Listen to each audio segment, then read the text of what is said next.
Welcome to LOA Today. I'm Walt Thiessen. With me today is David Strickel, the Stream of David. This is your daily dose of happy. We are so happy you decided to join us today. Yes, I had to get that oldie but goodie intro out of the archives and into that long beard now. Yeah, you're a different. I know my guru beard, you know.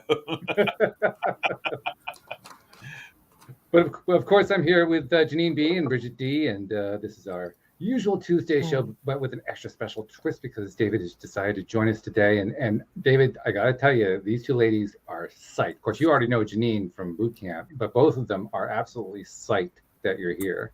And yes, I mean, I don't know how to overstate that, so I won't try. But let's put it this way. Last time you were on, we had a great conversation with David Strickel. This time we're going to have a shorter conversation with David Strickel and a longer conversation with the stream because they're so psyched to ask questions of the stream. So I'm getting first booted things right first. away. Yeah, you're getting booted. Well, not right away, but you know. Well, first thing is we got to find out how David Strickel is doing. I mean, how is David doing these days? I mean, I know from boot camp, but how are you doing? I'm doing good. Midsummer here in the desert. Gotten down with the 120 degree Fahrenheit days and getting stuff done. A lot of exciting things happening in Tire World, as I'm sure you're aware. So yeah. Oh yeah. Well, my own experience with Tire World has been quite the roller coaster, and I'm sure other people go through the same thing. But it has been a really good experience. I'm only about halfway through so far. I'm halfway through the boot camp, and whew, I mean, I feel like I've been through boot camp. You know, like boot camp for a reason, exactly. Welcome to the Army. Well, it's sort of like, okay, you want to change every aspect of your life. You want to change your default vibration, but you want it to be this easy, flowing, gentle thing, you know, that just laughs all the time. It's not. Well, easy got thrown out the window on module 1. I think for you too, Janine, didn't it? I think module 1 kind of like knocked us off our kilter, right? It was, I got stuck for a little while, but I mean, there is no such thing as being stuck. It's just, you stay there until you're ready to move on. But I'm loving it. Yeah. I think I'm on module 10 now, something like that. You're moving right along. Yeah, you're moving You're fast both doing enough. great. Very good. So, you know, it's a 12-week program, but we guide you through it. So sometimes it's plus or minus, usually plus, right? Yeah. And I always tell people that if you're just the people that I worry about in boot camp are the ones that just sail through, you know, I did all my modules, I'm ready. No, you're not. No, because there's definitely an up and down. Yeah. I mean, there's definitely, right? Absolutely. Vibrational variance for sure. I mean, it's, Yeah, it doesn't vibrational flow. Vibrational flow is why we are here. And it's the creator of the universe. So, of course, boot camp is a reflection of that. And it takes you through your own vibrational flow and teaches you to operate within that. But, of course, it's also odd when you're in Thai boot camp and you go through the DTS or the down the spiral moments and you talk about them. And the feedback you get is, oh, wow, this is wonderful, which is not your normal reaction. You know you're doing the work, though, when it's knocking you all over the place. I mean, you create your low lows, but you create your high highs, and you learn to manage everything in between. We know you're doing the work. That's why we're excited for you. And we'll know you get out there. Yeah. And whenever I'll do a podcast or something, and we'll have a boot camper on, and they'll write, I'm really DTS, and my podcast is next week. And I just laugh. I'm like, you'll be fine by next week.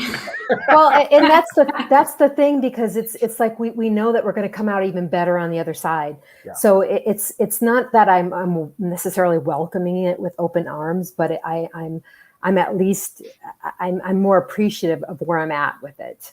So it's not so like dark gray skies and this is the end of the world. It's just like, that's where I'm at right now. It'll pass. Well, it's learning to trust the process at every trust. Trust is everything. That's what I call it, Taya. That's right. Trust in your abundance, yeah. And boy, you do learn trust whether you want to or not. I mean, it just comes that way. It's part of the package. But I can tell you this, David. Not only was Janine lining up her questions, Bridget has been like anticipating this for like weeks. Like she's just been so psyched. So I mean, you'll find out very quickly. She is a very strong, highly vibrational person and high vibe most of the time. And you'll find that out pretty quickly. but you're also going to hear, I think, some pretty fascinating questions from both of these ladies. So Don't talk us up too much, Walt. Right. I don't know if I can talk you high enough, Bridge, to be honest. Yeah. Well, you haven't shown me. They are Show me the summoning ceiling, and the I'll. stream because I'm very. If you notice me fidgeting, whenever you notice me fidgeting, you know the stream is like already here because it's buzzy, and it's I'm a kind of adjusting to the buzziness of them. That's why I get a little fidgety and stuff when I'm about to channel. They're just really dropping interesting. Yeah, that's really, really interesting. Yeah. Well, all right. Well, why don't you complete the transition, and we'll have a conversation with the stream, and then we'll bring you back at the end. So okay, we could stuff. All right. So this is the fun part. Have you seen this part, Bridge? This is pretty cool. What he just oh my god. Oh yeah, I went on. I didn't know he had his own like podcast and YouTube and all that as well. So I have seen that recently. Okay. Yeah. So it's not going to be completely new to you. Hi, Shelly. Hi, Jeffrey. No, and I love it. On the live stream. Yeah. So it's good to see you guys there. So let's see, how close are we now? We are here. And we are ready for you, stream. I got to tell you, we got the questions lined up here. So I'm going to go to the ladies first, and I'm going to go to Bridge because she's just like hanging on by her fingernails, can hardly wait. So you want to ask the first question there, Bridge? Okay, well, I have 11, so I'll just start with one. I love it. I have more in here, but okay. So I know astrology, you say not to go fully off of, and I totally get that. But I did have my birth chart read, and she said that there was certain cities where I would be more abundant in. Is that true for people?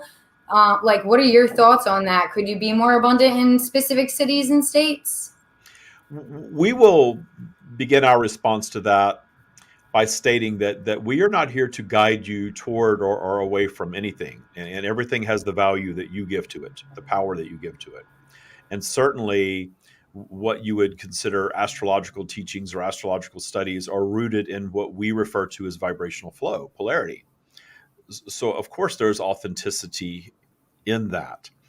As far as having your chart read, that is a co-creative experience between your eternal self and your ego consciousness, and the eternal self and ego consciousness of the one who is creating this chart in conjunction with you in your energy field.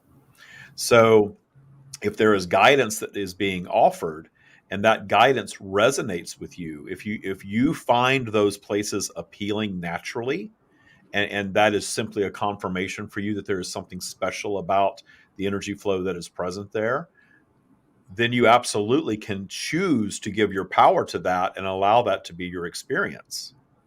The idea of eternal wisdom coming in and giving you a prescribed path without your questioning it is something that we would guide you to question, because you are the creator of your reality.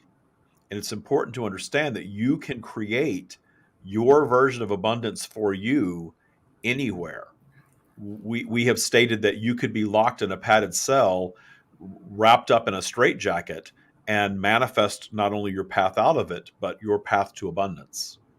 So if you choose to give those places power and that information resonates, then you are right, if you will, to pursue that.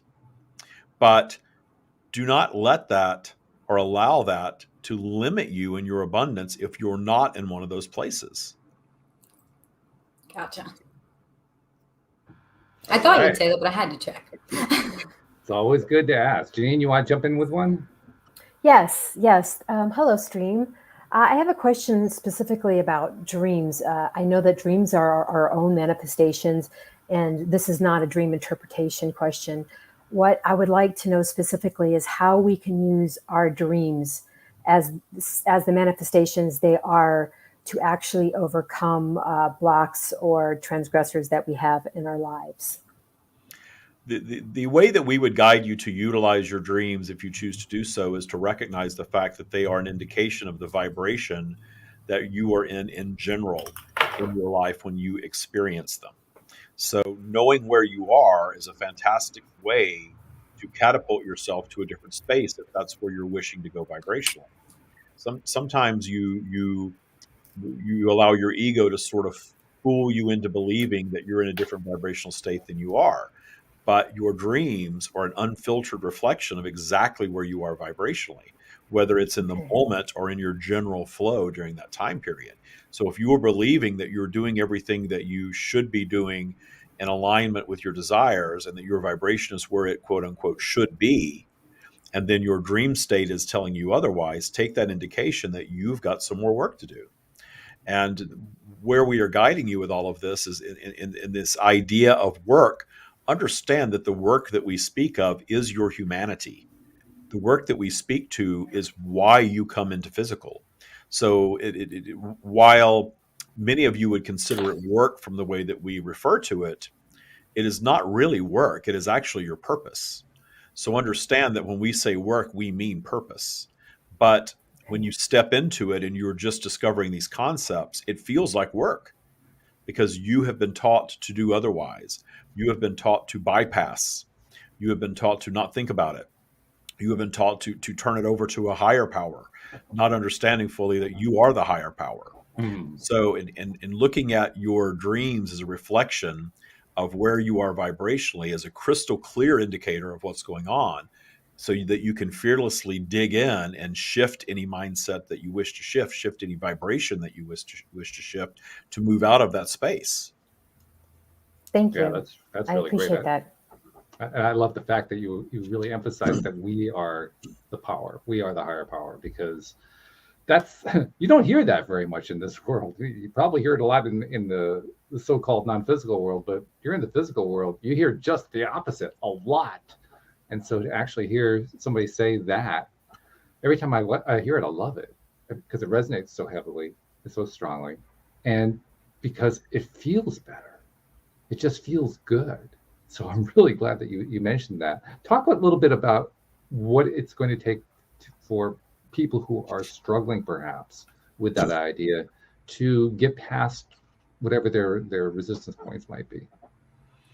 The getting past is every being's independent journey. Understanding that you are all expressions of that which we are. You are all expressions of eternal consciousness, which is all that is beyond physical. And in that individual expression of eternal consciousness, you all came to have exactly the experience that you were manifesting. That does not mean that from your human consciousness, your ego mind, that you can't shift the experience. That is what Taya is all about. But coming to terms with the fact that there is no real negative, that there is no real suffering, that all of those things are learned identities, learned judgments of the human experience. When you begin to shift your focus from suffering and obstacles and trauma and things of this nature to opportunities for expansion, clarity, the clarity of where you are vibrationally, the clarity of where your default vibration is, your life experience as you are perceiving it in 3D, is that clarity, is that indicator of exactly where you are vibrationally from your human perspective. And there is nothing wrong with wherever you are. And there is nothing wrong with sticking yourselves there. There's nothing wrong with regressing in it if you desire that. There is no getting this wrong whatsoever, because you're all eternal beings. You're here having this temporary experience. So whatever you are manifesting is your creation. Now, you can choose to use that manifestation to shift your consciousness and your focus to something that is more in alignment with your desires. Trust those desires throughout your vibrational flow, which is natural to all of you, and see change happen. See expansion, see growth, see more joy flow in. You're absolutely all capable of that, regardless of where you are. But when you stick yourselves in the judgment of what is or what has been or what others are doing, think of what that does with your vibration. You are not focused on expansion when you are focusing on comparison or focusing on your past. But the things that you are comparing to and the things that haunt you are naturally going to come back around again and again and again when you move through lower vibration and you are not as positive and as intentional in your thought process. You all encounter this. Sometimes you wake up and your negative thought train takes off on its own before you even step out of bed. That's because polarity is tugging at you to give you a mix of experiences. But when you detune the judgment of the feelings and the experiences, the emotions and everything else, detune the need for perfection, detune the need for constant joy, then suddenly that lower vibrational feeling is not experienced the same way. That lower vibrational feeling is simply that. And you can appreciate it, and in your appreciation of it, merge with our appreciation of it, raise your vibration, become more at one with us, and in doing so, move right out of that lower vibrational field. And I do want to invite anyone listening to the live stream today who wants to submit a question, put it into the chat section. I'll pick it up and I'll make sure that it gets in front of the stream so they can answer your question for you too. But in the meantime, Bridge, let's go back to you. We'll go to number 2 out of 11. Where are we at right now?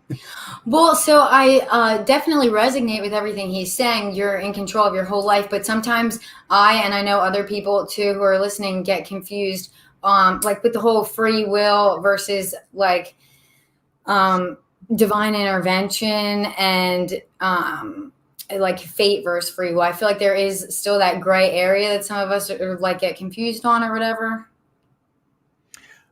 Everything is divine intervention if you allow it to be. You are your own divine intervention. The idea, the concept, and the reason that humanity struggles with the concept of divine intervention is because it is not equal. Notice that. There are some who are in a traumatic scenario or a dramatic scenario, and maybe even in harm's way, and something divine steps in and changes it, but not for everyone. Why is that? That is because divine intervention is self-created, self-allowed. That overriding belief in well-being that can supersede a temporary emergency situation can create divine intervention. But if that belief system of overall well-being is not present, and you will see this in neighborhoods and cultures and countries, and you will see a dominant vibration where you have more violence, more succumbing to violence, more succumbing to illness, more succumbing to being robbed, more succumbing to multiple things, and you see these common patterns because they're vibrational. But you also see beings in every single one of those scenarios that we just shared that buck that system, that do survive, that do find well-being. So is there a divine presence picking and choosing who receives it? Or is the receiver actually creating the connection and allowing it? So from your human perspective, flip that around and think about it in terms of that. But understand that from our perspective, we are not judging any human experience. So we are not, therefore, picking and choosing whom we project into and save, for lack of a better term, or assist, because there's nothing wrong in any experience. Anything that you perceive from your human perspective as suffering is not perceived as suffering from your eternal perspective, and it's certainly not perceived as suffering by us.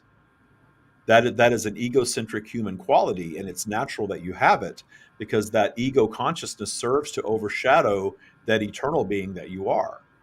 But humanity is developed in such a way that the ego consciousness has been overdeveloped, if you will, and it is serving to overshadow more than it was intended to overshadow in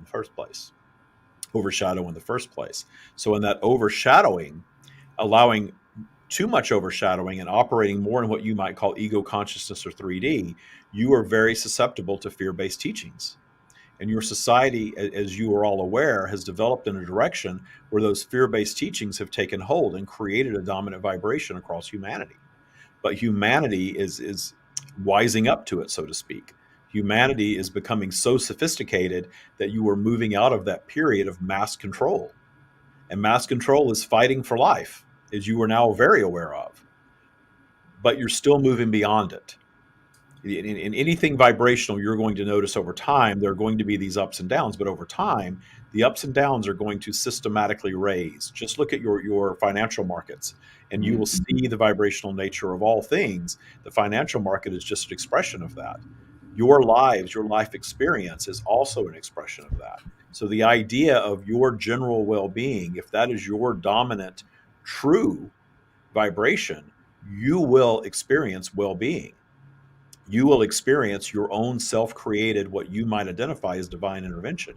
And if you wish to identify and show gratitude to something that is external from you as divine, there is absolutely nothing wrong with that. But understand that you are all capable of it. That's really Thank good. you. We've got some questions from the live stream coming from Jeffrey, so I'm going to share those. He starts off by asking, what questions could I ask myself in order to shift from a place of low vibration? And then he follows up with, can you talk about balance? Does my good fortune cause others to have misfortune? And do we have to sacrifice something to gain something else? We will answer the latter question first, in that the universe is abundant by nature. So one gaining does not take away from another. There is a perception of that across humanity.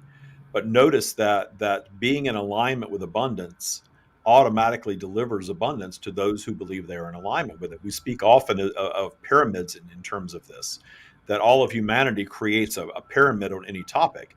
And if you are speaking in terms of financial abundance, and if you create a mental pyramid of financial abundance and all of humanity is in it, think about who is at the top and think about who is at the base. All in it, certainly. But the ones who are believing that the top is evil are creating the base. And the ones at the top who are embracing the entire system have risen to the top in their appreciation of the entire system. And the system is not about taking from someone else. Notice that wealth expands beyond humanity's expansion. There is more wealth, what you perceive as wealth, there is more wealth and more abundance on your planet today than there was 50 years ago or 100 years ago, certainly.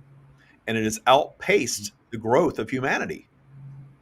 You have more wealthier beings who are wealthier than ever before, even with adjustments for inflation now, than you've had in the past. Why is that? Is it because they're continually taking away? You may identify many as being poor, but think about how the definition of poor has shifted. David noted that there are many homeless people in his town, but most of these homeless people have food, they live under some sort of a shelter, and most of them have cell phones. Would that have been poverty 50 or 100 years ago, that you have a device in your pocket for such communication? That you have food readily available, even if you're not residing in a structure? So the definitions of these things shift over time, and abundance, there's evidence all around you of how abundance multiplies, and it's not necessarily taking away from anyone. Every being is simply creating their own experience in their judgment of the pyramid, in their judgment of the topic of the experience.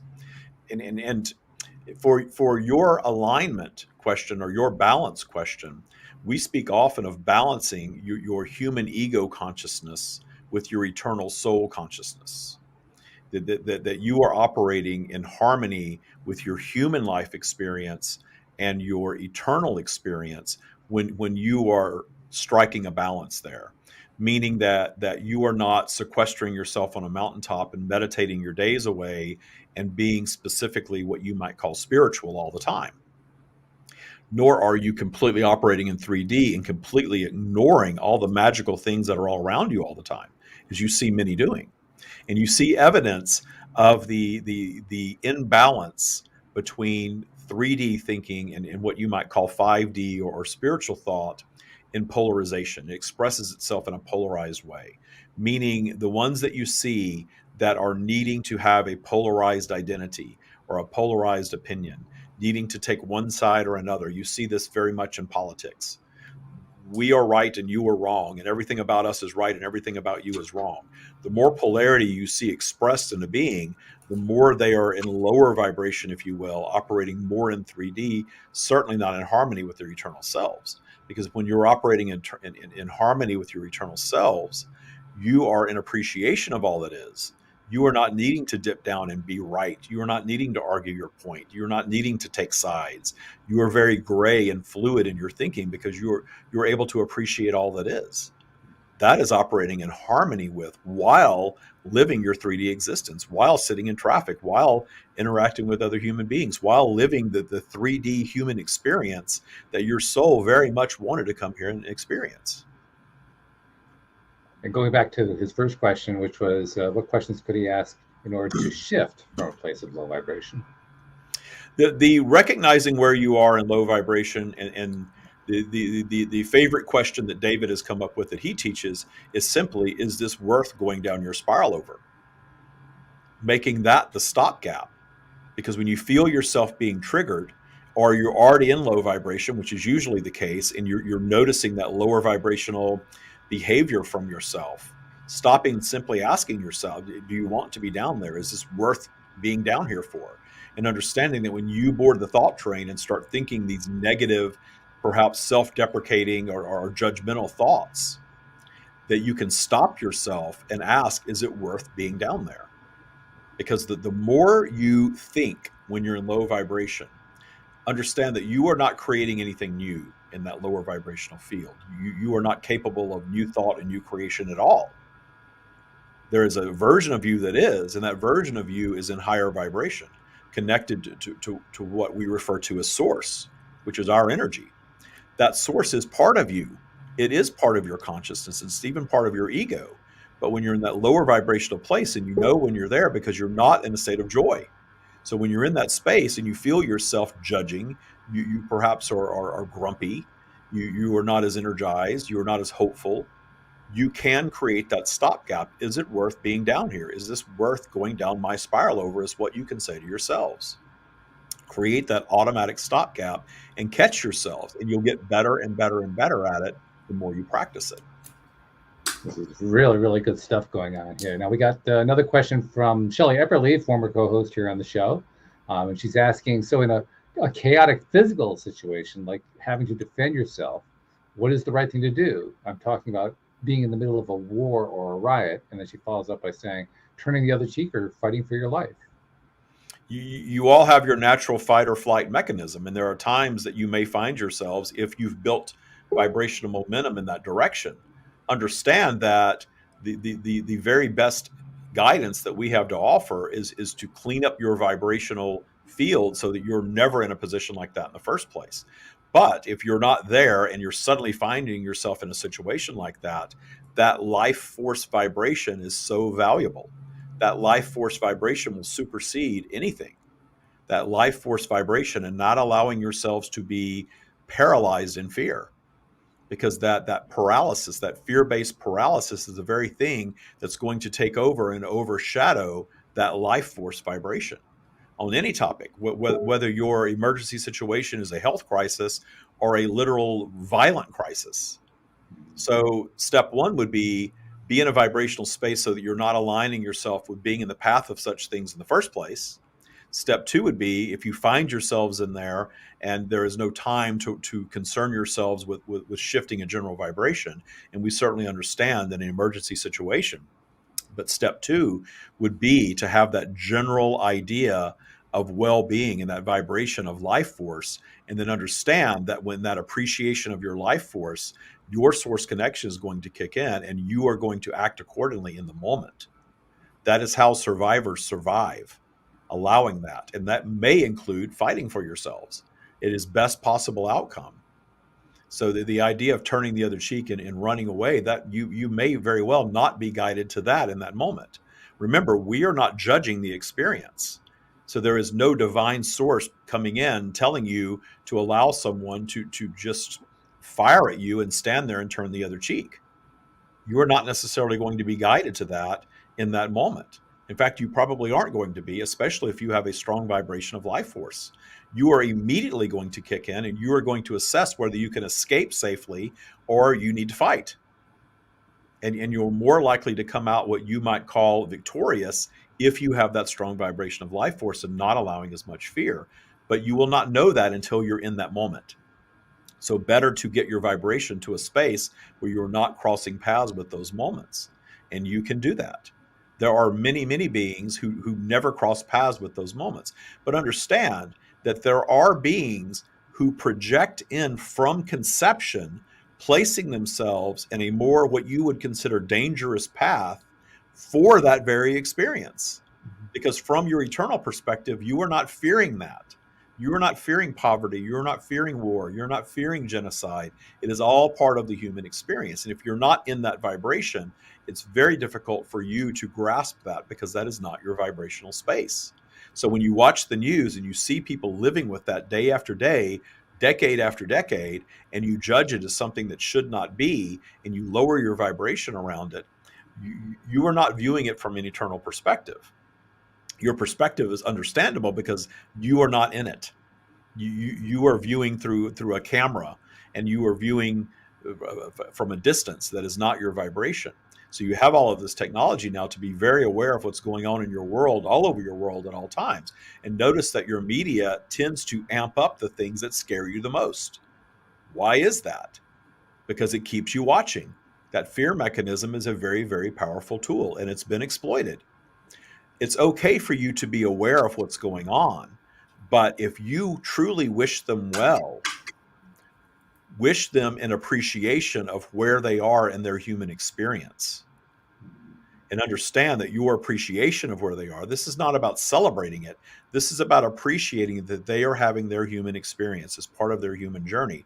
That high vibration is doing far more for them than sitting and wishing that that was not the case for them, or that they were not having their experience. That is doing little to nothing for them to simply wish that. That higher vibrational space will actually align the mass consciousness action that can bring about the change that you seek. And take that, we are speaking of all humanity in global terms, and you can absolutely apply that on any topic, but take that, more importantly, and pull that into your actual life experience. And understand that everything that you've encountered in your lifetime is simply that. It's a collection of experiences. And when you pull the judgment out of it, the trauma dissipates. When you pull the judgment out of it, the fear of something like that happening again, and the revisiting of the trauma and the pain, all of that stuff starts to shift and dissipate, and your default vibration goes up. Start applying that in your lives. Start spreading that word across humanity, and see true change come to your planet. Really good. Shelly, by the way, love that. She said she's cleaning it up and it's going better than she expected. So right along the line what you were talking about, Stream. Let's go to Janine, because I think that she's kind of sitting there, kind of dying to ask a question. What do you have in mind there, Janine?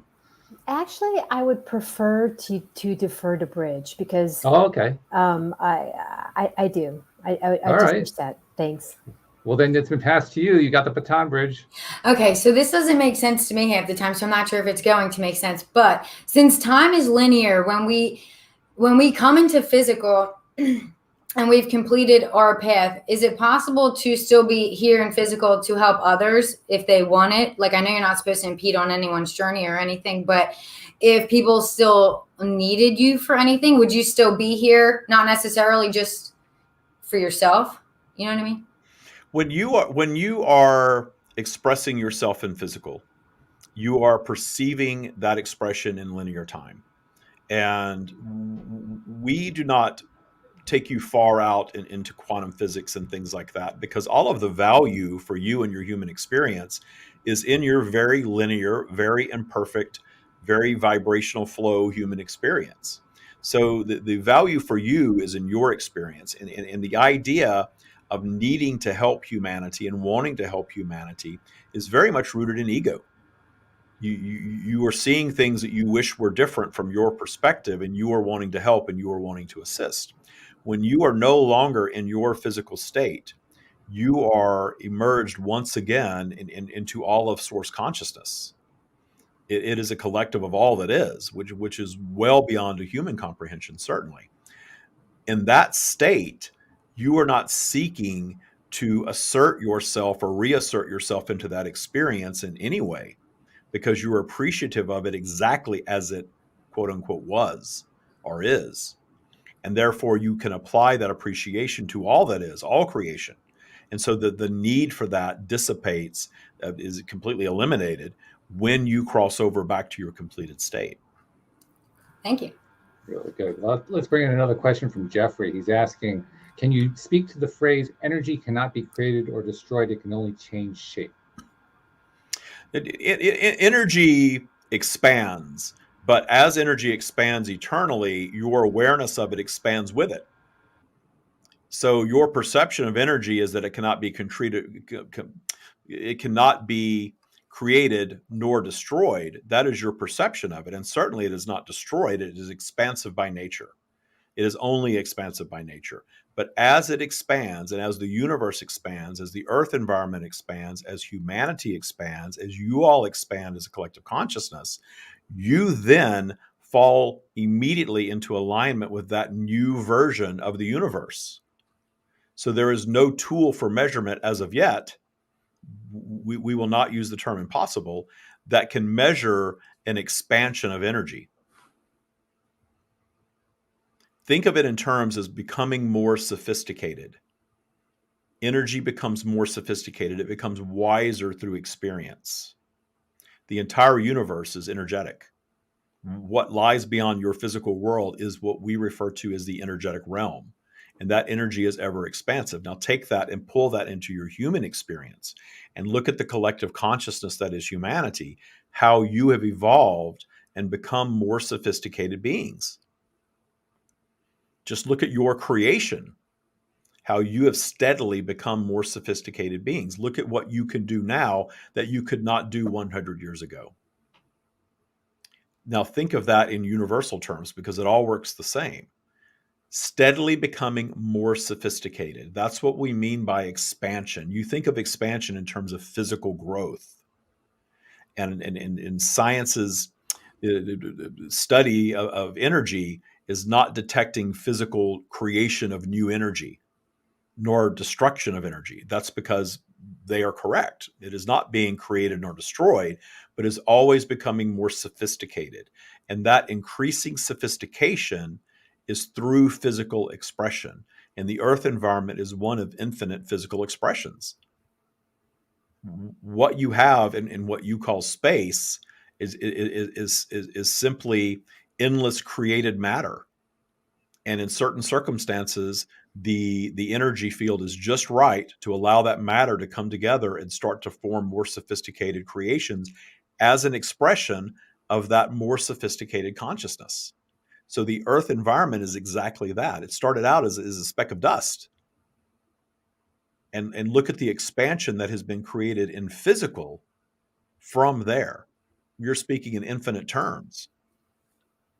But all of that matter was not new created matter. It was formed into different formations that were more sophisticated.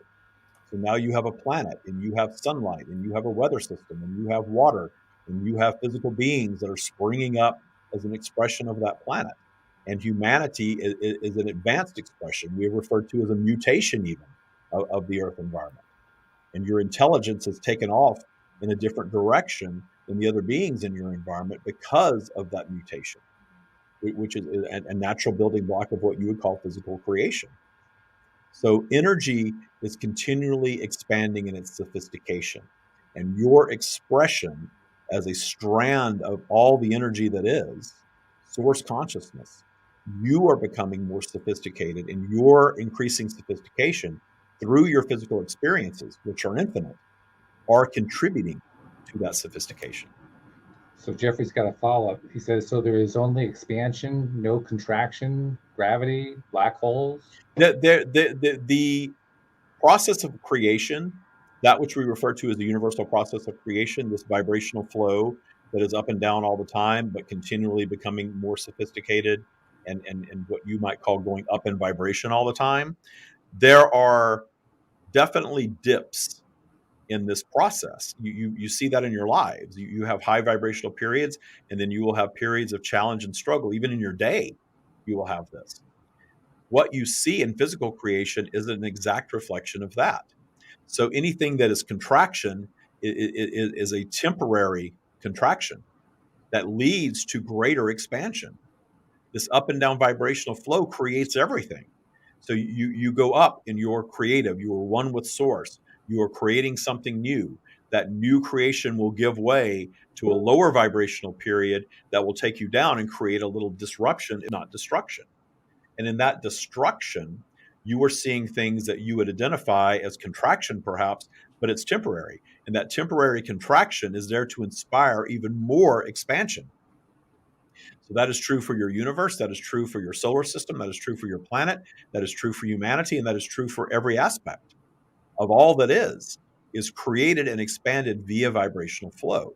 So yes, there are contractions, but those contractions are temporary and continuing to inspire more expansion that takes you higher and higher and higher in sophistication, i.e. expansion.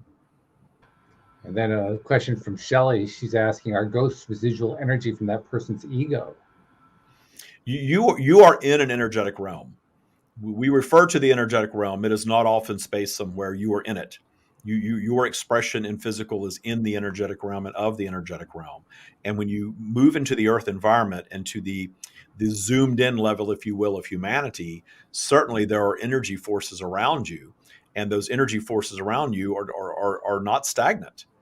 And there are expressions of beings, certainly, everywhere. Because when you're not in physical, you are omnipresent and you are omniscient. And all of these strands of consciousness are moving through this vibrational flow. And your creation of what you might call a ghostly experience is as much your creation, your filtration of the energetic realm, as it is any expression that's coming in and expressing itself toward you. So it's very much rooted in your own fear consciousness very often when you speak of ghosts and things of that nature. You are wanting to interact with the energetic realm because you're all very aware that you're part of it. You just don't know how to identify it. So you have horror movies and you have religion and you have all these other experiences that give you glimpses of that energetic realm that you're innately aware of. But because you've been taught so many different things, you don't know what to think about it until you actually experience something. But what you notice is the people that really focus on those things have far more of those encounters. People that sit and watch ghost hunting shows are going to have more encounters that they identify as ghostly. They are. And the ones who pay no attention to things like that and think that it's complete fakery are going to have that experience. They're not going to have those ghostly experiences. You're going to try to point something out to them that might be scaring the heck out of you, and they think is not real at all. They think it's completely a figment of your imagination. You are having your experience in your bubble of reality, which may include ghosts. They are not. They are having more of a 3D experience where there is no energetic realm. You're not seeing anything. It's all in your mind. It's all completely made up. Neither are wrong. You're operating in your bubbles of reality. There was a time that David was very fascinated with ghosts because of his connection to us. He wanted to know what was haunting him. What was it? What's out there? And because he's a self-taught individual, he would go to psychics and he would go to a lot of things that were more authentically haunted things, ghost tours and things like this, and found them very fascinating. And while he was in that vibration of those things, he had multiple ghostly encounters in his 3D life. But he came with our guidance to understand that those were all his creation. But the interesting thing was, it wasn't just his creation. He was living with someone who had the same exact experience and saw and heard many of the same things. It was a co-creative experience between that collective household that were both focused on the same thing. There could have been yet a third being in the household that thought it was all bogus, that would have written off every single thing and debunked it successfully. That's how powerful your bubbles of reality are. You create your ghosts. You create your contrast. You create your stress. You create your trauma. Very much often on autopilot as a reaction to what is manifested, certainly. But it's all your creation. And the light at the end of the tunnel of all that is when you start accepting that everything is your creation, you then claim your power to start creating more in your favor or more toward your desires. I feel like we're in the middle of a lightning round of a game show because all of this is just hitting so perfectly. Bang, bang, bang, bang, bang. Shelley expressed it by saying, "Oh, that makes so much sense. I've always worried about that." And that's what I feel like every single answer here is giving us that same answer. So, Bridge, okay, we got to go on to question number 3 or 4. I'm not sure. I know. I feel like he answers my questions and I don't even ask them. Yeah, you have to go down the list really quickly. That's what I find. You may have 11 questions to start. Forget it. You're down to about 3. I know, which is great. But let me see her. Okay, so I just wanted to see what your thoughts also were on the mushrooms that have been helping people these days they've been, like Walt was talking about on his podcast with the, I watched that documentary with the mushrooms, helping people medicinally, or I don't even know the right term for it, but they're helping people. And I just wanted to know what your thoughts were. I know you don't judge or anything like that, but what are your thoughts? We will state that everything has the power that you give to it, and the earth environment is naturally equipped with everything humanity needs to have a joyful and abundant life experience. So your more natural things on your planet, your human filtration system, which is your body, is far more in alignment with the experiencing of what you might consider organic or natural things. The technology that you have all created around your food and drugs and everything else, there's nothing wrong with the technology of your food. Your filtration systems simply are not fully in alignment with all of that at this point. Think about how long humanity has populated the earth, and think of how you survived and what you consumed and how you consumed it.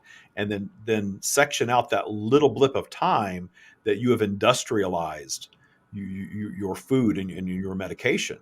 It's a blip in comparison to all of humanity's experience. So certainly the vibration of humanity's physical vehicle, your human bodies, are having to catch up to all of the technology that you have created. Back to the original question regarding plant medicine experiences can create healing experiences if the user gives them that power. Because absolutely, there are substances that are organic on your planet that lift that veil between your 3D consciousness and the energetic realm. And you experience things that you cannot readily identify, but your fear of them very often creates negative experiences for people. So if you detune the fear of the experience and go into it, giving it the power to be a healing conduit for you, you will have that experience. But if you can't authentically detune the fear, we would guide you to work on detuning the fear around it first, and then go have your experience. And certainly have your experience around someone who knows more about what they're doing in ingesting these things than you do. We would guide you toward that, because to just go out and haphazardly try things, you might not have the outcome that you're looking for if you aren't aware of what they're supposed to be doing. The vibration of what they're quote unquote supposed to be doing is a human created vibration, and you assigning the power to that experience is what's giving you the experience. So contrary to the old song, Timothy Leary isn't dead. He's just detuning the experience, which is very cool. Detuning the experience is a very, very powerful tool. Yes. And I've been learning that firsthand in Thai boot camp. Oh my goodness. It's amazing how often we can use that. What else you got on the list there, Bridge? You got another question for us? Oh, yeah. Okay, let's see. Oh, and Jeffrey makes a comment along this line. He says, I'm guiding someone through their mushroom ceremony on Saturday. So apropos and very law of attraction as well. Yeah. Okay, so I know you said you don't want to manifest too quickly. You don't want to manifest things too quickly, but if you feel as though you don't know when to act, maybe, I mean, I know things you don't want to just go into something full blown on, because then it could just drop super fast as well. But what are your thoughts on that? We would, anything that you align yourself with is going to be your reality. So anything can manifest as quickly as you simply allow it to be. But within the universal process of creation, notice that the things that you consider big, your big manifestations, take time. Mm-hmm. If you are looking to construct an 80-story building, you're not going to manifest that instantaneously. There are lots of things to think about in trying to manifest something like that and allowing that actually to come to be. So anything that you manifest that is going to have a massive impact in your life, vibrational flow actually serves to slow it down by design so that you can create a better version of. Think of what the earth environment would look like if you could all manifest everything that you wanted instantaneously. That is a sort of an erroneous thought in the law of attraction that many teachers are putting out there, that you can manifest instantaneously, because there are some things that you can absolutely manifest instantaneously. But impactful things by design take longer because of vibrational flow, because these big things dominate your thoughts. And if they dominate your thoughts, you're going to be visiting them through up and down vibrational flow, which is naturally going to slow their creation down. And if you operate in harmony with vibrational flow, there's nothing that you cannot create, but you become accustomed to the appreciation factor in this vibrational flow, understanding that every time the vibration drops and you manifest an obstacle, that obstacle is highlighting exactly what you need to work on, what you need to detune, what you need to do better, so that you can create an even better version of what you're wishing to create. So if your desire is to create a fortune, understand that you may think you desire an overnight fortune, but shifting from a vibration of one who is not wealthy to one who is wealthy overnight is a very uncomfortable journey. And you actually have some examples of that in your world where people strike it rich overnight. They were vibrationally aligned with that enough to allow it to flow right in. And it was a very painful process when it did, and very often ended up resulting in their dropping of their vibration to such a place that they end up worse off than they were before they had the money. Yeah. So thinking of everything in terms of the perfection of vibrational flow and the perfection of universal timing and giving you your creations. That's why we guide you to clean up all of your transgressor energy and learn how to move yourselves up into joy without needing anything to change. And you're all capable of that. You can find joy and appreciation for wherever you are. And if that becomes your dominant vibration and you're experiencing a joyful experience in general, the pressure to manifest these other things to bring joy is gone. And when that pressure leaves, many of those things that you've been desiring all along flow in. It is like when a couple is trying to conceive a baby and trying to conceive a baby and trying to conceive a baby, and nothing works. They finally give up and adopt a child, and then they conceive a baby. Because they're no longer in the vibration of need. Take that lesson and apply it to everything. Getting out of that vibration of need and allowing the beautiful process of creation just to be, and enjoy every step of it. And the impactful nature of when you do have an instant manifestation. We have a very classic modern example that occurs to many people who win the lottery in modern times. Very, very often, someone who wins the lottery, a short time later, the money's gone, and they're right back where they were before. And it happened just for the reason that you gave, because their vibration never really shifted. They may have shifted temporarily, but they just fell back into the old patterns. And of course, that just manifested more of the old, same old, same old. Every manifestation is naturally going to manifest a new set of challenges for you. Every manifestation will, because you're in vibrational flow. So there's no topic there's nothing that you're going to manifest that's going to cross you over the happiness finish line where you're just done and you don't need anything else. You're completely done. You're completely content. There's always going to be something. Notice that people that manifest a life of contentment very often then manifest an illness to disrupt it. How many times have you heard someone say that they were so happy and living the perfect life, and then the other shoe dropped? Right. The other shoe did not drop. They became complacent in their desires and sort of renegotiated their dreams to align with happiness with where they were. Happiness and joy are not the same thing. The happiness that breeds complacency is inevitably going to create some disruption to it. That's why we guide you to always want more, always desire something else. It does not have to be money or material things if you do not desire that, but don't fear the desiring of new things. Very often you renegotiate yourselves into being content with what you have because you're fearing the desire of new things. You're wanting to just settle into what is and just be there and be stagnant with it. But vibrational flow is going to knock you out of that no matter what. That happiness is always temporary, but joy can be always. You find joy in your appreciation of your vibrational flow. That is trusting the universal process of creation. That is what Taya is. It is joy at every level. Happiness is that sliver of time when you are appreciative of all that is, even when you're not necessarily at the highest vibrational state of being. True joy is true appreciation without judgment of everything.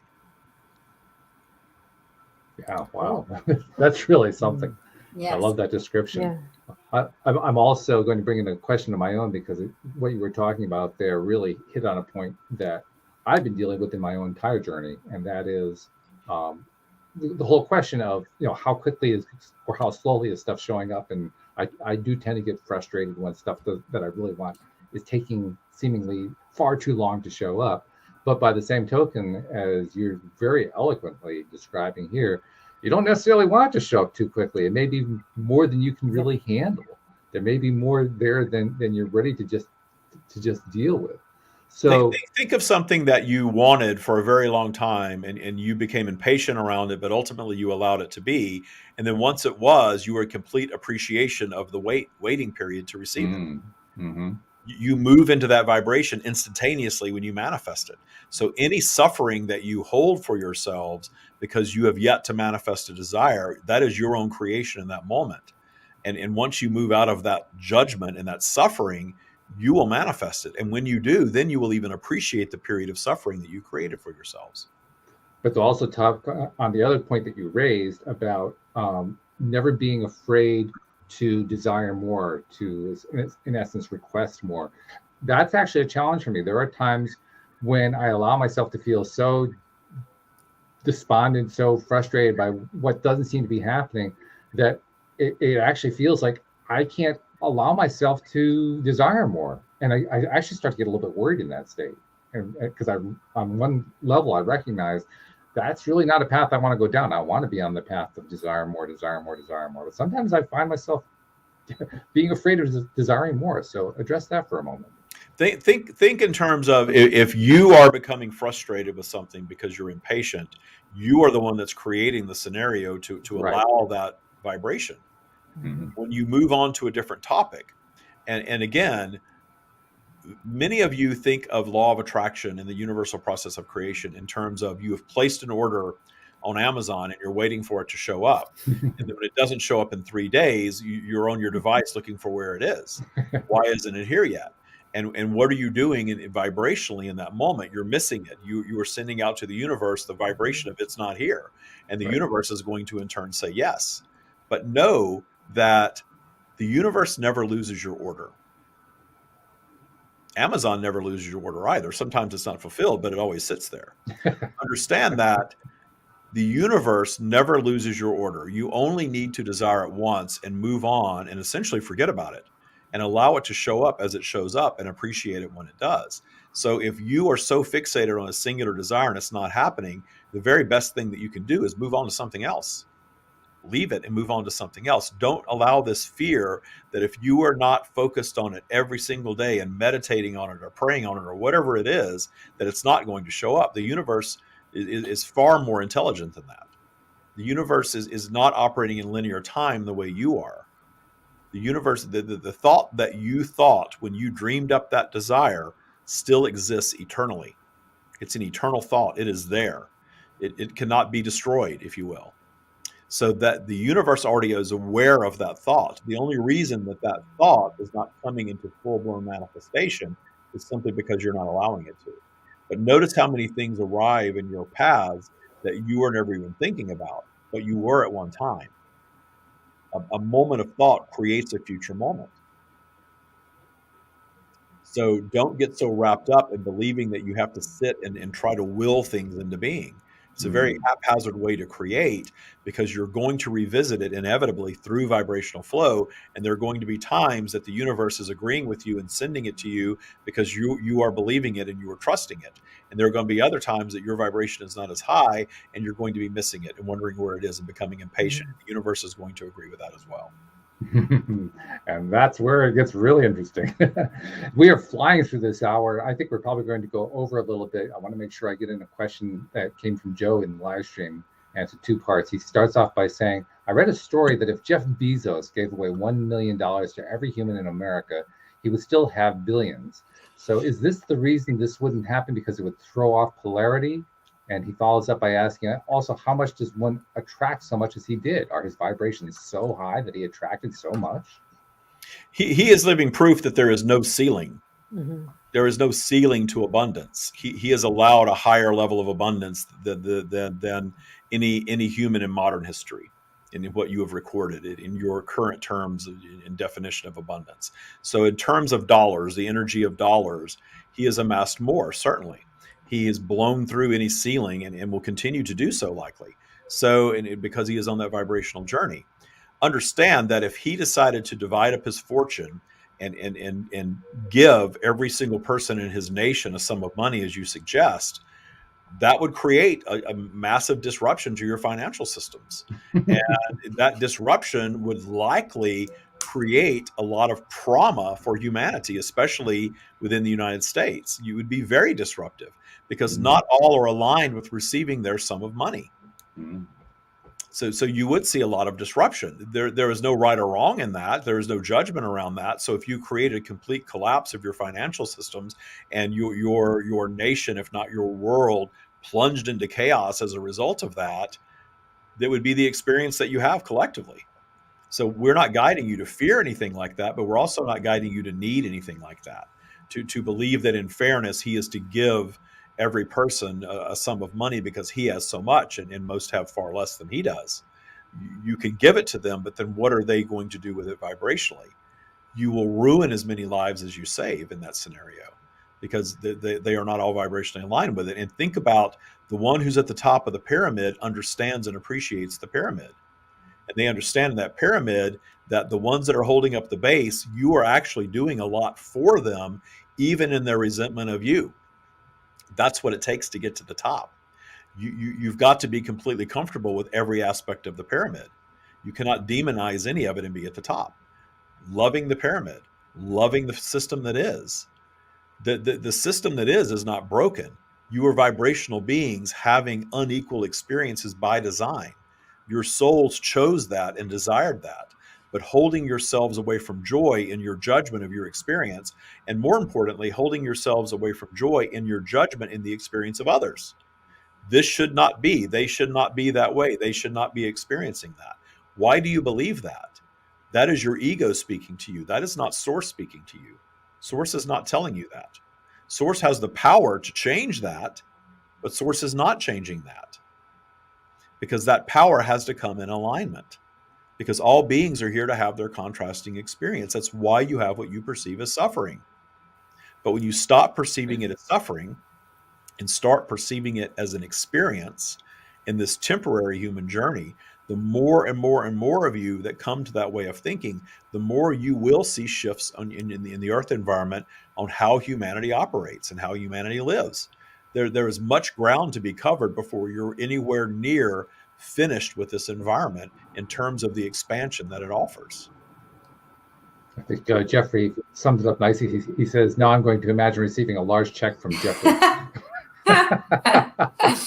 I love that. That is fabulous. This has been great. We could do another hour. I mean, I have like a whole series of economic questions I could be asking right now, but unfortunately, we're kind of limited, kind of restrained on the amount of time we have to deal with for now. So we'll just wait for the next visit, which is actually coming in September. David's going to be coming back in September. But in the meantime, we will ask the stream to do a disconnect so we can say goodbye to David.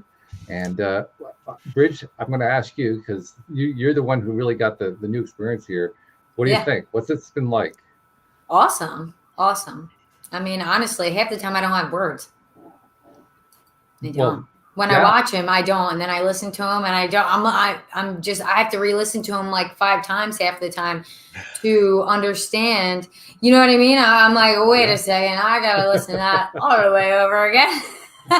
I love this is the only because usually the stream has like some big eloquent exit, and I always become aware of okay, they're getting kicked out now. I love it. I think it's funny, but it's the only show that I go on where it's like, okay, the stream's gone, they're out here. And I'm kind of just thinking back into this reality, like, okay, I'm here now and I'm thirsty. I tell you, I feel very honored to be part of this. This has been really a very powerful show today, I believe. And just to just be part of this is just, I'm so honored. Yeah, I feel the same. I'm tearing up, so it must have been good. But whenever I come back and I'm crying, I know it was really good stuff. Mm-hmm. Aww, like that, bye. It's all that power. And it is a very loving, a lot of people don't perceive it that way because it's coming through me, but it is a very loving energy that's really hard to describe. And I'm left like this when they depart usually. So Walt's seen that many times. Oh, yes. And I've loved it every single time. I especially love it whenever you come on the show. I'm glad that you're continuing to come back like monthly or something like that. So yeah, I love being here. More for you and more of the stream. Yeah. Yeah. Well, it's mutual. It's a mutual love affair. And well, you're turning it into Taya Central over here, too. I keep hearing about people in boot camp. That's true. All the time. Yeah. Hey, it helps me because I get all the free tips from both your YouTube and your podcast. I love sharing Taya with the world. So I love boot camp absolutely, and appreciate boot campers. But I love sharing Taya everywhere. So it's a good thing. It's a really good thing that you do. So thank you, David. Thank you for dropping by, sharing the stream of David's wisdom, sharing David Strickel's wisdom for that matter. I mean, they were actually quoting you during that. I don't know if you knew that, but you were being quoted. Well, all my wisdom comes from them, and I'm a very imperfect student of it, but probably the longest, 53 years of it. So yeah. Thank you. Thank you very much. Yes, you may be imperfect, but your imperfect has reached its own level of perfection. So we'll give you credit for that one. The perfection of imperfection. That is me. That's right. That is exactly that's a beautiful. I appreciate being here always. So thank you all for your questions and watching. I can't wait to watch it back and learn. And thank you also to our live streamers with all the wonderful questions that came from them. Especially thank you to our podcast listeners who hung on to every single word. We'll see you all next time here on LOA Today. Goodbye. Bye. Bye.